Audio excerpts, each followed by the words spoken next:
So I'm going to be talking today about a planning and dissemination project that I've been involved with for about the last 2 years, and it's focused on Indigenous mental health and substance use. This is the sort of final report out of this project. We do have a preliminary report that's available. If you look at the draft report here, there's a document identifier in this information if you want to look at the preliminary report, but it's just really an earlier version of this report. So thank you for the traditional acknowledgement of the lands. I have actually given this acknowledgement for all of the presentations that I've done in the communities as well, just to acknowledge that I'm working at Royal Roads University, which is on the traditional lands of the Quisepsum and Lekwungen people. And I also just want to start out by acknowledging who paid for this work. So the initial sponsor was the Canadian Institutes of Health Research, who provided a planning and dissemination grant for this. And that was matched with internal grant funding from Royal Roads University, mainly to pay for travel so that I could visit all of these First Nations communities. And then some of the communities and health authorities also helped out with a little bit of funding for additional honoraria or for food so that more people could attend the meetings. The leadership of this project has been I've done sort of most of the sort of traveling and visiting, but Asmanahai Antoine and Nadine Charles have also, and the Heron people have also provided leadership to this project, particularly sort of in the early days when we were just sort of developing the grant application. You probably all know that Nadine sadly passed away a couple of weeks ago, and so unfortunately isn't able to be here today, but I do want to acknowledge that she was very involved in this project at the beginning, and the final report is dedicated to her. These are other elders who were involved in the project in all of the various communities that I visited. So there are quite a lot of them, and a couple of communities, specifically Haida Gwaii and Shuswap, had a lot of interest from their elders. But we did have elders in attendance at all of the communities that we visited, or that I visited. And we also had lots of students involved in the project who also attended the meeting, many of whom were from Royal Roads University, and some of whom were Indigenous, and also from other universities around the province as I sort of traveled around. So that was great having them involved. So the rationale for this project is the recognition of the very high rates of mental health and substance use problems that exist among Indigenous peoples that we have known about for about 40 years. But these problems have typically shown up in statistics as getting, if anything, getting worse. They've started to get a little bit better over the last couple of years, but that's sort of since this project began.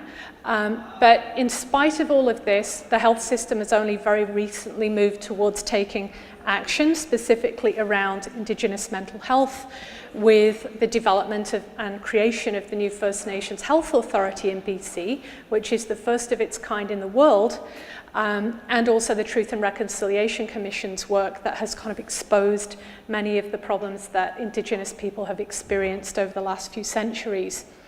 And there's certainly a need for more collaboration, or for some collaboration between health authorities and Indigenous health leadership.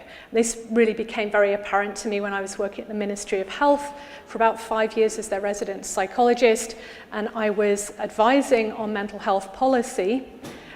When I looked at where the biggest problems lie, they lie among Indigenous peoples, but we have very little collaboration actually looking at what culturally appropriate treatments would be, how to prevent mental health and substance use problems from developing among Indigenous peoples, and just generally there's just a gap in terms of the dialogue there. So the intent was to develop an opportunity for that dialogue across the health authorities in BC.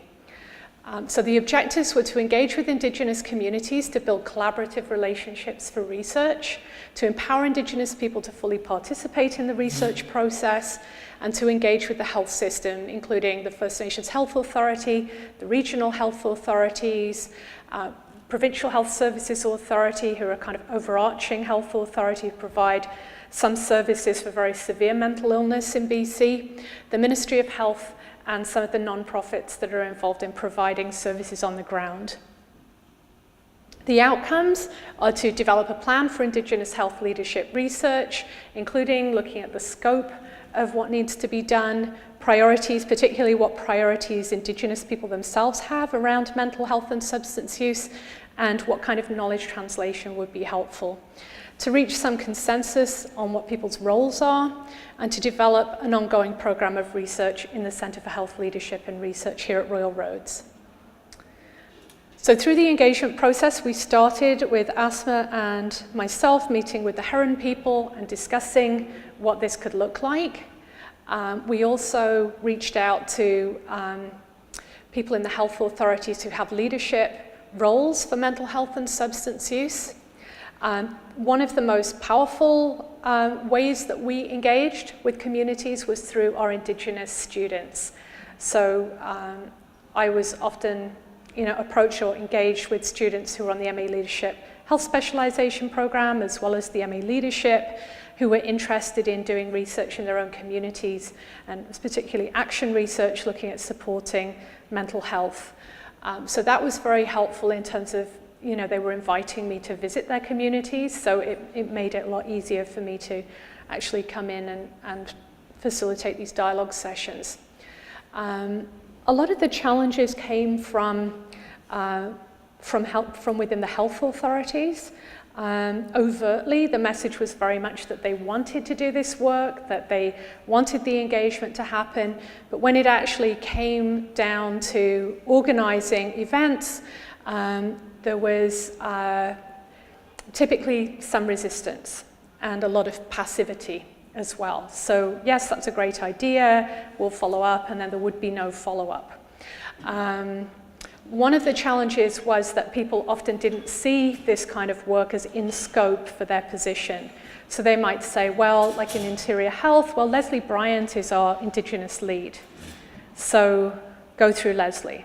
So the first meeting that we had in the Interior region, Leslie was the only member of the health authority who attended the meeting, and Leslie had already established a relationship with the First Nations people. So, we got more engagement later on, and that was mainly through Leslie doing the work. So, this is often what happens. It also often happens when we have an Indigenous person who's employed in a specific role to do Indigenous health or Indigenous relations, that everything falls to that one person to do the work, and they're enormously overstretched and they can't possibly do all of it. So that's something that kind of came up. Of course, that lets everybody else off the hook because they say, oh, well, it's this person's role, so I don't need to do it. So I think part of my messaging later on when I get to recommendations is just recognizing that it's everybody, it's in scope for everybody. And certainly in the health system, it needs to actually be written into people's job description that it's in scope, because unless we do that, people will assume it's out of scope for them. There's also a lot of anxiety that exists in people who are working in the health system around doing this kind of work. And this is starting to now show up in the literature. It certainly showed up when Asma and I did some research together. We had some World Cafes at one of the provincial conferences where there were lots of non-Indigenous people who were very, very much wanting to attend and find out what to do. But when it came down to them actually doing the work, there was a lot of anxiety about that and a lot of fear of doing the wrong thing, offending somebody, some kind of misstep, or just fears around, stereotypes around Indigenous people and what that work would look like. So there is a lot of anxiety that actually played out in this project as well and created barriers within the project. So even people who were working in the system and were Indigenous and it was part of their role, there might still be anxieties there. So around bringing people together and how that might reflect on them and typically it resulted in a shutting down of things happening, cancelling of meetings, or we decided not to move forward, or we need the right people at the table, and then it was never very clear who these right people were, or nobody actually invited them. So that kind of discourse. And there was definitely some apathy as well. It wasn't expressed as an overt negativity most of the time. Sometimes it was, but most of the time it was just simply this, the problem's too big, somebody else either is taking care of it or needs to take care of it, and I just don't have the bandwidth to take it on. Or maybe not even recognizing it as that important. The things that really facilitated it were those pre-existing relationships, or those relationships that my role at the university really helped to create. So the Heron people, asthma, the Indigenous students, and then the relationships that some of the people in the system already had with Indigenous people, that this provided an opportunity for those relationships to be strengthened, which was great. So the first community I visited, I'm presenting them in the order in which I visited them, just in case you're wondering.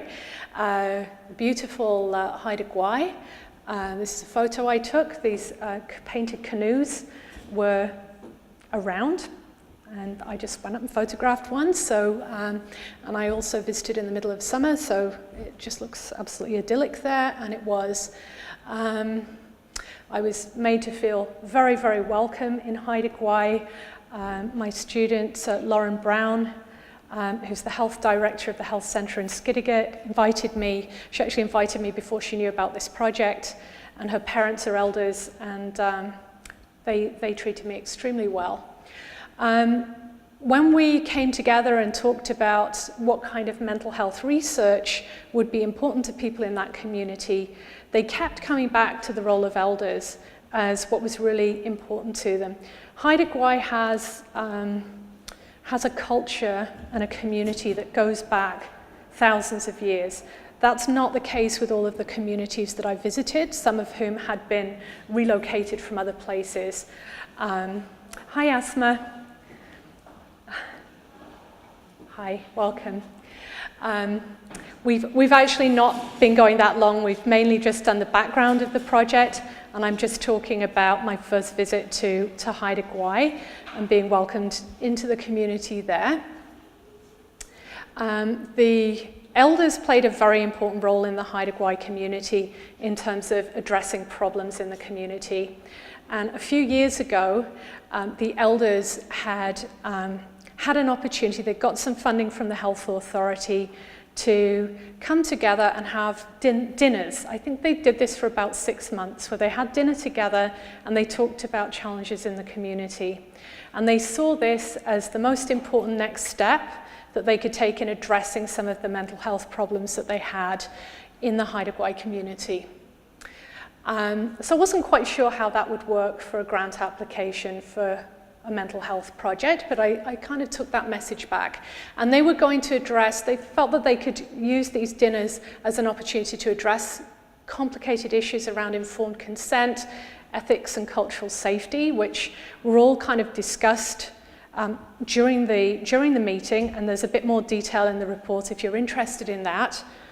And so we did actually go ahead and apply for the SSHRC reconciliation. There was a special call for reconciliation grants, and we did actually receive that grant. So Haida Gwaii received we've received $50,000 to support them in having these elders bringing together the elders' dinners and inviting senior members of the health authority to actually join them and build relationships over dinner and talk about some of these challenges that they experience in the community. These are some of the other projects that they talked about. So one of the things that they felt was really important was helping people in the community to understand what mental health issues really are about, that there's a lot of stigma and a lack of knowledge about mental health, and they felt like we could do a project together focusing on educating the community.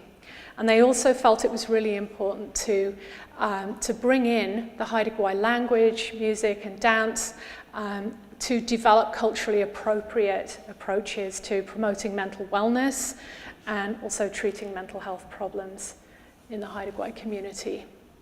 They also identified a need to introduce more therapists and therapies into the community. They weren't actually talking about Western approaches to therapy in a negative way. It was more like, well, we just don't get these therapies, we don't get offered them, so we don't know what's effective, we don't know what would work and what would help. So if we had more therapists here, if we had more choices in therapies and more people who are providing these supports, we could then do some evaluation and we could then kind of help to develop and shape what culturally appropriate therapies would actually be for us. And then they also talked about how when we're actually conducting research, that we should include the presence of a healer or a psychologist or an elder or some other support person who we compensate, we the researcher compensates, hi Davina, for their role in supporting the research participant. And we actually, when we have moved on and applied for other grants, we've included that additional support. And so the next community that I visited was in the Fraser Health region, and it was the Seabird Island community, which is part of the Stolo Tribal Council. And this is a photo that I took when I visited last year for my returning meeting when we had the wildfires. And people in that region couldn't get away from the smoke, so it was everywhere. You can see a bit of smoke in the air there, but it was inside buildings. There wasn't any air conditioning. And so there was a lot of anxiety about how that was going to impact the health of people in the community.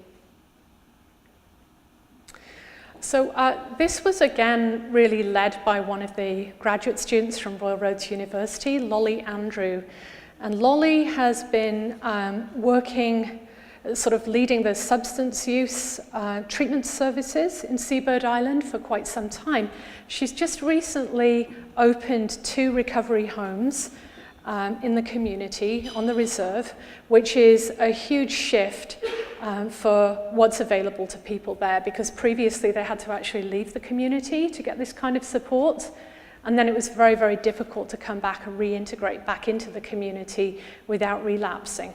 So she developed these 2 new recovery homes. She did that as part of her leadership project, or her leadership project helped to provide her with the action research on which to base that work. And she also, when I returned, was in the process of building a 3rd recovery home for families. So she's really been moving forward with that work.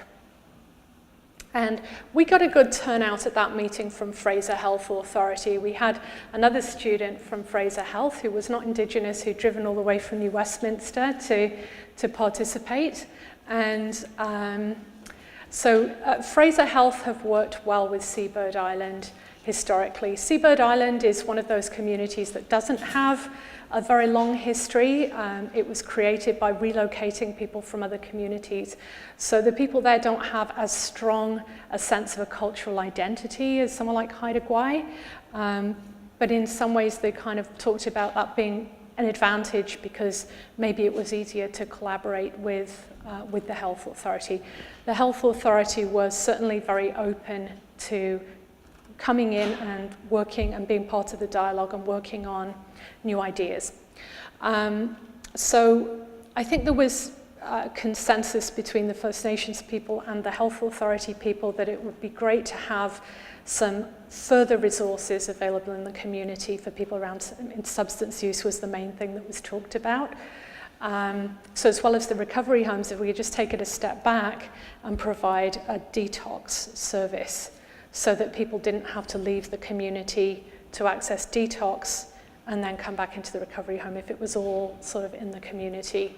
And Fraser Health were very interested in working with them to develop that and look at evaluating what would be culturally appropriate in terms of detox. I don't know what people know about substance use treatment, but typically detox or medication management facilities are not a very trauma-informed and culturally safe experience for any clients. They're often a very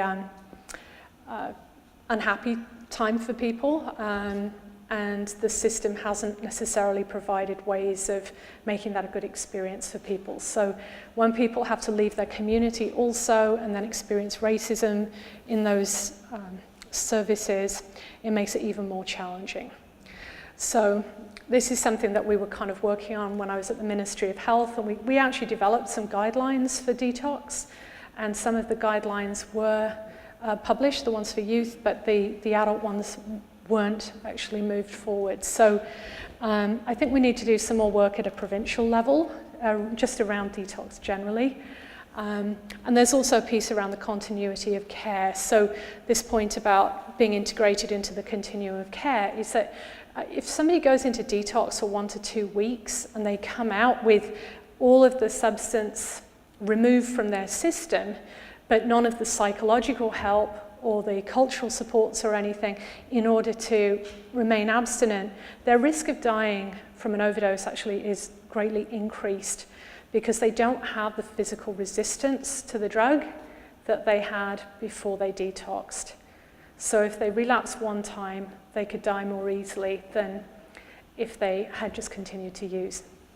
So this is something that is known about in the substance use system, but in BC, we just don't have good integration of services.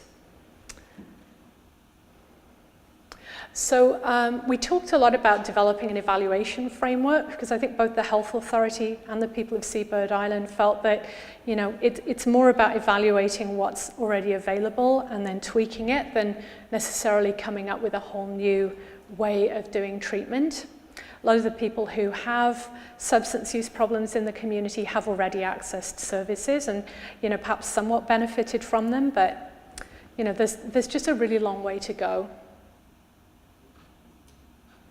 They did talk about developing and piloting the evaluation framework in the new recovery homes. As far as I know, that hasn't happened yet. They're still kind of working out all the details of just setting up and running the recovery homes. We also talked quite a lot about expanding prevention initiatives. If you're interested, if you take a look at the Seabird Island website, they've actually done an amazing job of documenting their history and a lot of the work that they've done over the years, more broadly, not just in health, but in things like education, things like putting a daycare into the high school to reduce the number of teenagers that don't finish high school because they get pregnant when they're young. And they've also developed an ECE training program, which is apparently really effective, has a very high graduation rate, and people come from all around to take that ECE program to learn how to provide culturally appropriate childcare for Indigenous children. So they've done some really amazing work in that community, and they really want to expand that. They currently have things like a soccer program that's just run on a voluntary basis to try and give kids alternative activities to get involved in. But they do recognize that that's going to have a fairly narrow level of appeal to the kids that are interested in learning soccer and that kind of thing. And they would like to expand it and find out what other activities the young people in that community might like to do. And we also talked about the role of language revitalization and traditional activities like hunting, fishing, drying fish, gathering berries, in promoting mental wellness and educational outcomes for youth. Lots of people had experienced doing those traditional activities and really feeling very supported and grounded by that in terms of their mental wellness. And then some of the things that have come out of this, Lolly and I presented her research at the Public Health Association of BC conference last November, and we're also collaborating with Lauren Brown from Haida Gwaii on a chapter in a book about community health centres in Canada. It's just focusing on how these two Indigenous students have put culture at the centre of the health centres that they run. Oops. And so the next community that I visited was in the interior. This is a photo that I took just about a month ago when I visited, and we had that cold snap. And as I left, I was told, oh, it's 5 degrees outside. And then I got to the interior and it was like 30 below. So the river was frozen.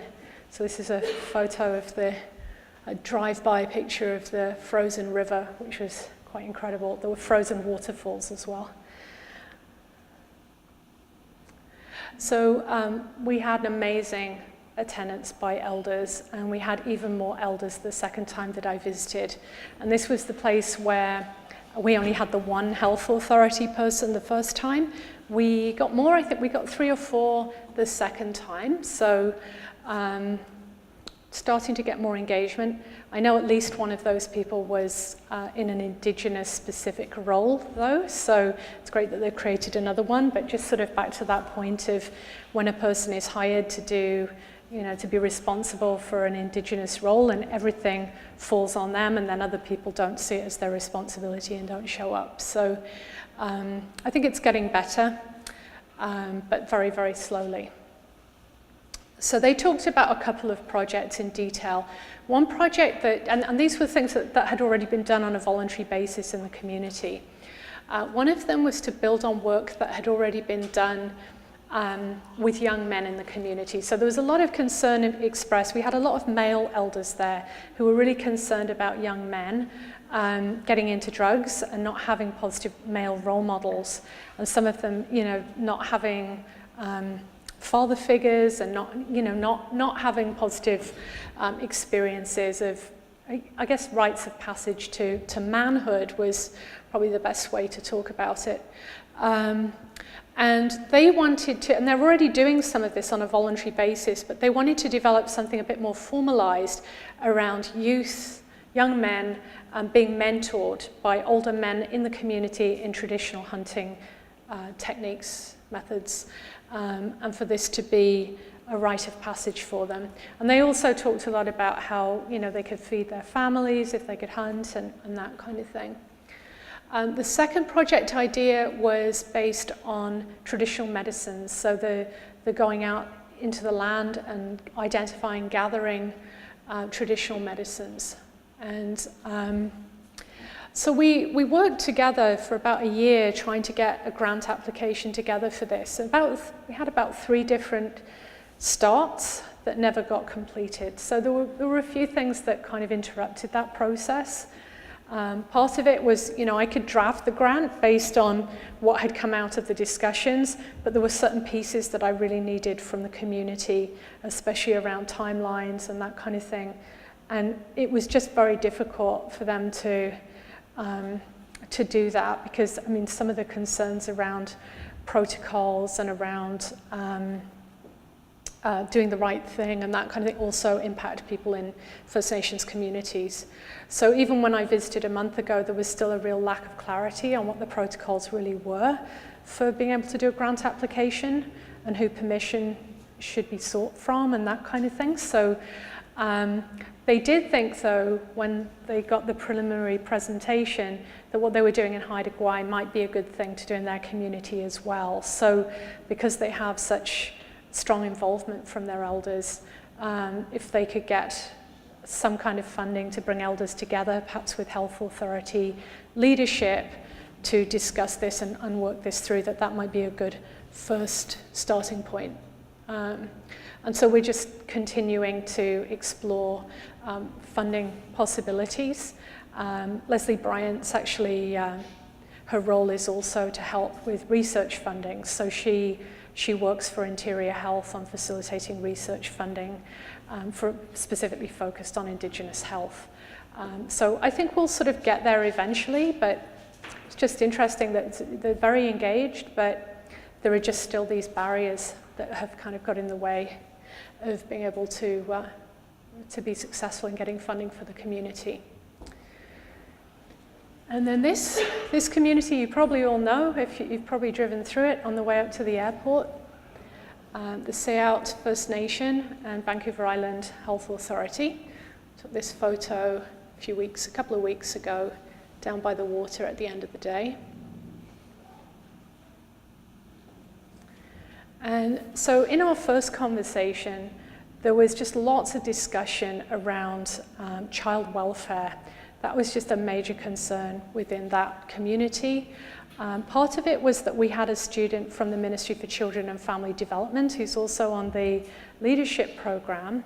And she's not Indigenous, but she works with the Cowichan community as a child welfare social worker, and she's also trying to really facilitate and support keeping families together and keeping Indigenous children with their parents. So she's really been focusing on that, and she's doing her thesis in that area as well. So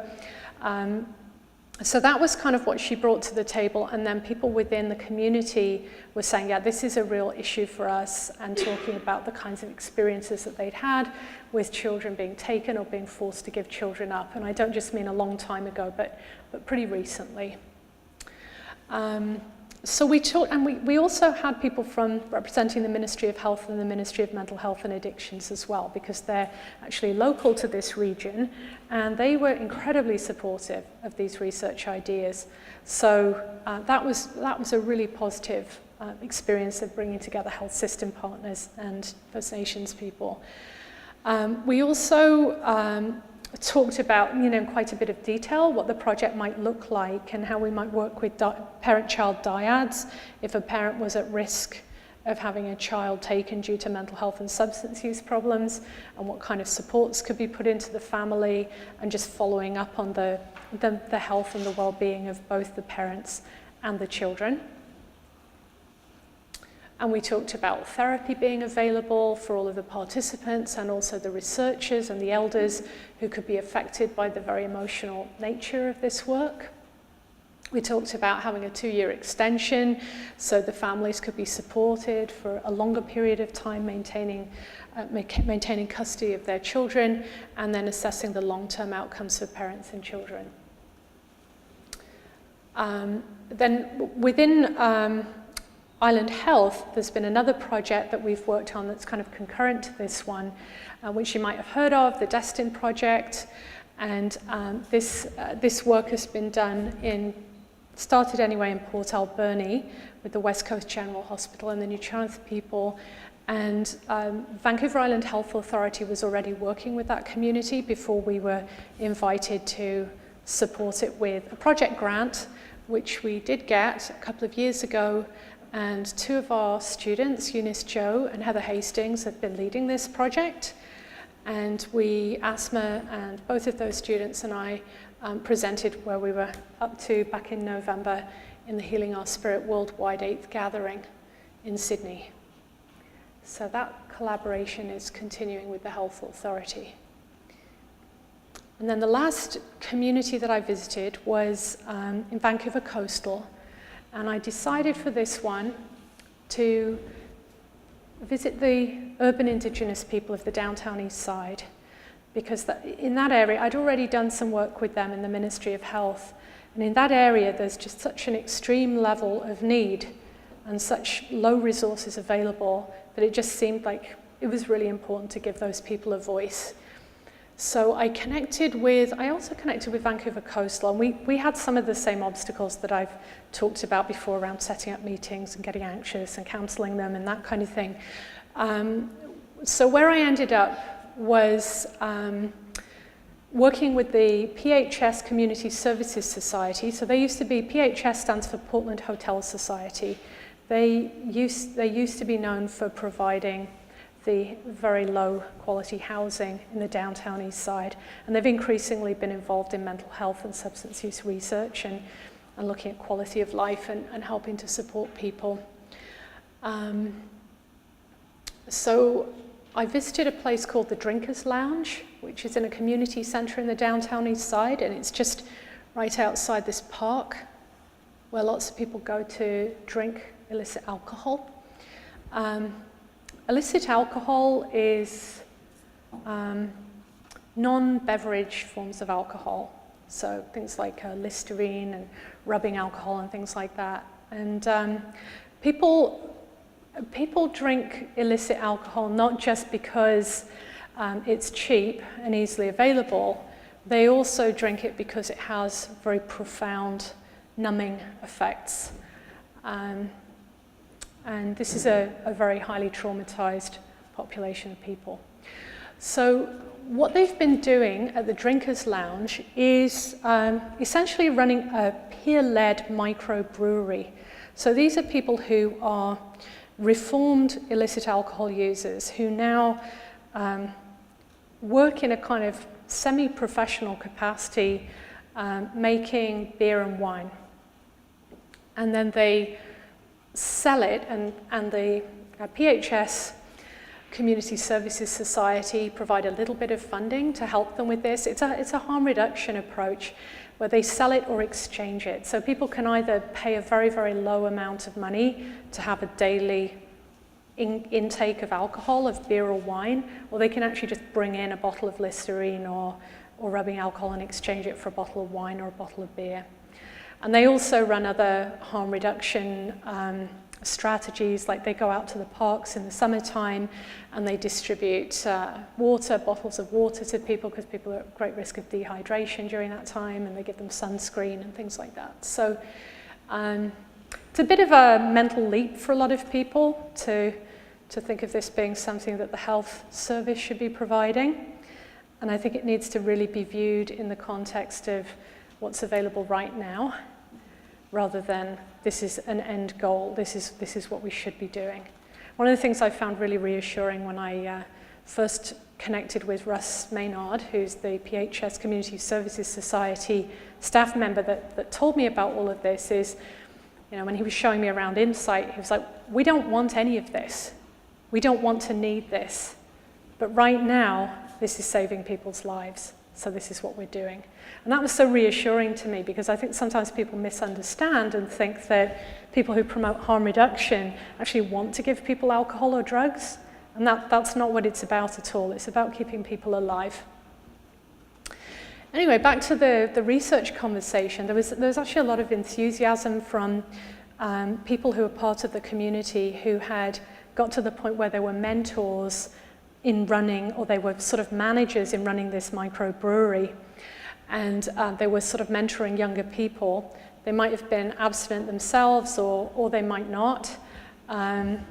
They had groups there that were for people who were what they call sober-ish, because if they actually required people to be sober, nobody would be able to show up. So a little bit of a different way of looking at abstinence than a lot of other alcohol and drug services. And they talked about really developing the capacity of peers who are already providing leadership in the program to provide further mentoring and peer support. It's really difficult for someone like me, a psychologist who has, you know, not experienced the kind of hardships that these people have experienced, to go in and empathize, really, you know. Whereas somebody who's actually lived through it and is a survivor and has actually somehow managed to get themselves to a place where they're able to mentor other people and support other people in a healthy way, is much more likely to be taken seriously and actually provide some real support for someone. This is also a difficult point for me, because I've always advocated for professional services for people, and that peer support is often, and particularly AA, is often used as a substitute for evidence-based therapy. I still think people need evidence-based therapy, but when you've got people who are marginalised, street-entrenched, homeless, drinking bottles of Listerine, the reality is that those services, for one thing, aren't available, and for another thing, might not be meaningful to them at that point in time. It might be meaningful to them in a couple of years if they've been able to, you know, make a really different route in their life and go through detox, etc. But for right now, in terms of keeping them alive and keeping them engaged, peer support was seen as the thing. Something else that Russ said to me was that they'd had a meeting at one point and they brought people together in the community, and then they brought the same people back together a year later, and about half of the people who'd been there originally had died in that year. So this is a community where there's just a very, very high level of mortality, and it really needs to be seen in that context, because all of these people, not only having experienced tremendous trauma in terms of how they ended up on the downtown east side, they're experiencing ongoing trauma through their close friends dying on a very regular basis. So, but they were very inspiring, because they have actually had a couple of things develop. One was this group, Culture Saves Lives, who are Indigenous people who volunteer to bring culture to Indigenous people who are disconnected from their home communities. And so they provide drumming, smudging, and various other culturally appropriate activities that are open to everybody. You don't have to be sober, you don't have to be a member of that specific community. And they attended this meeting and they were drumming and they were singing, and it really was very inspiring and, you know, brought a real sense of hope. They have their own meaningful stories of how culture has helped them through difficult times. So there was Culture Saves Lives, and then there was also this play, Illicit, which I personally haven't seen, but a group of these people had created a movie or a play about their experiences on the downtown east side and their experiences with illicit alcohol.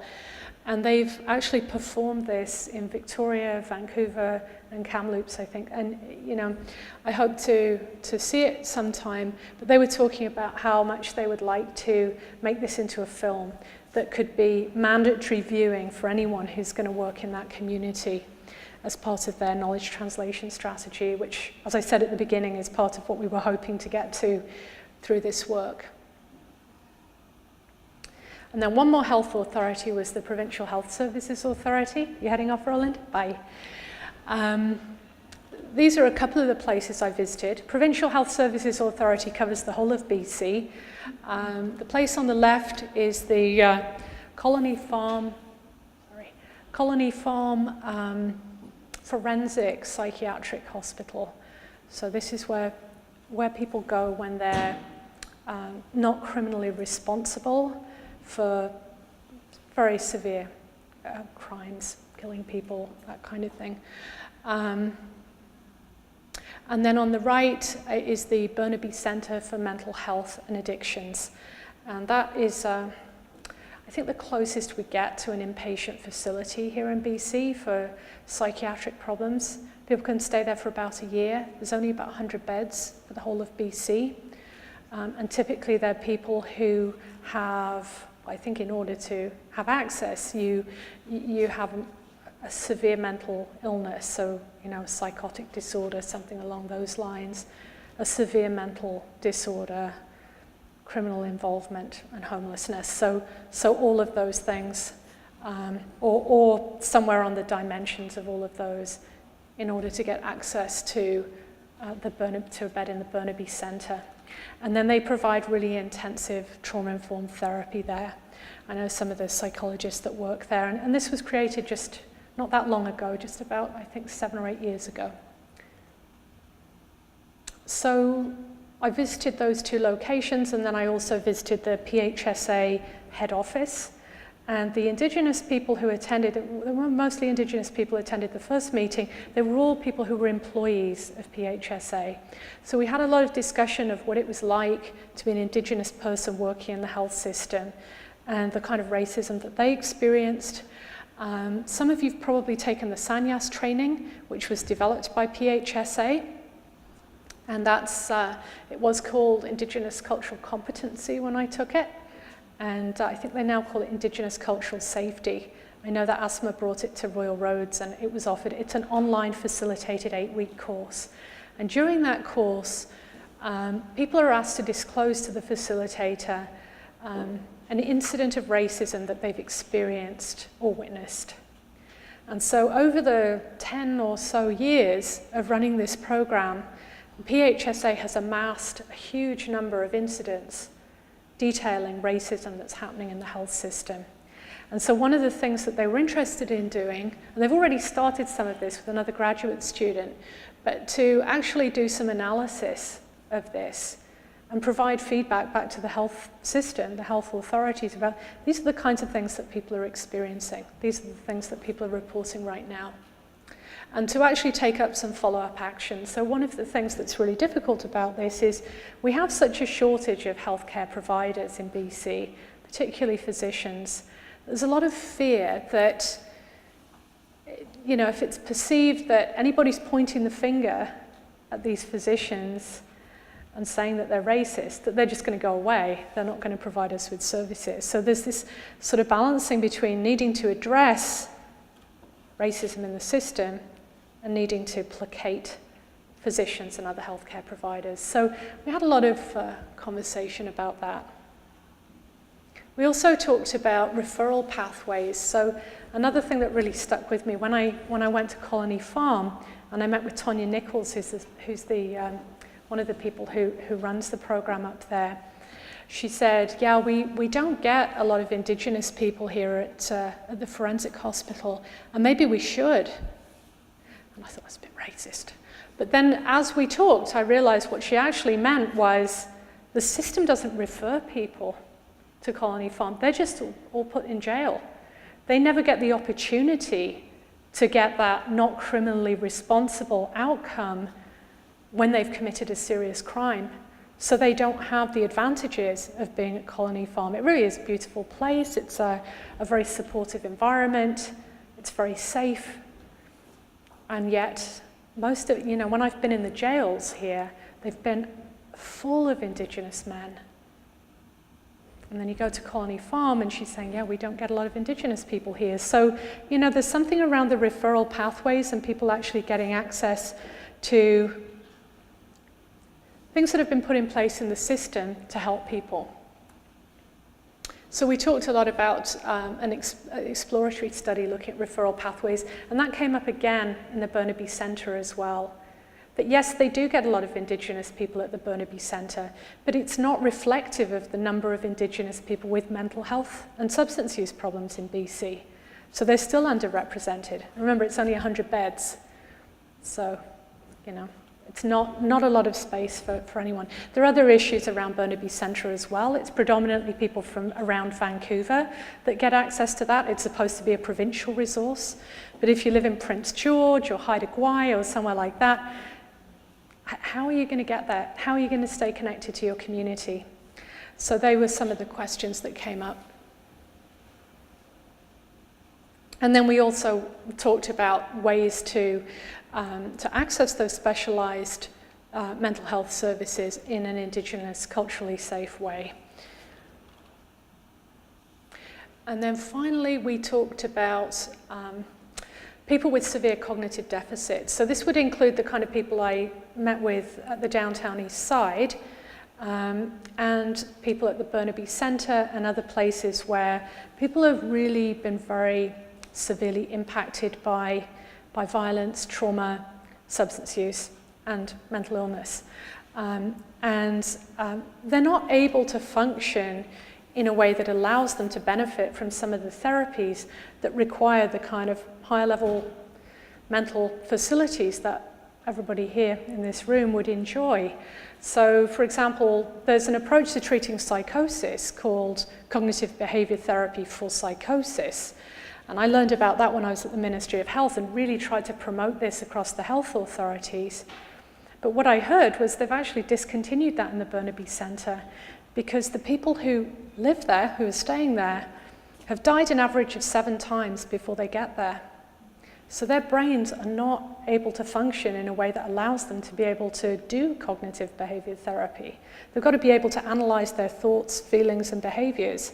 A lot of them just aren't in a place where they can do that. So what kind of therapeutic interventions would be helpful for those people, would help them to function, would be able to help them live satisfying lives and not necessarily be on this recurring cycle of crime and imprisonment and then homelessness that we see happening. So I'm just getting to the overarching messages. I'll try and wrap up quickly because I know some of you might have questions. There were 3 big messages. One is that there's a lack of access to mental health and substance use services for Indigenous people across BC. Whether you're looking at the on-reserve communities or the urban Indigenous people, those services aren't available.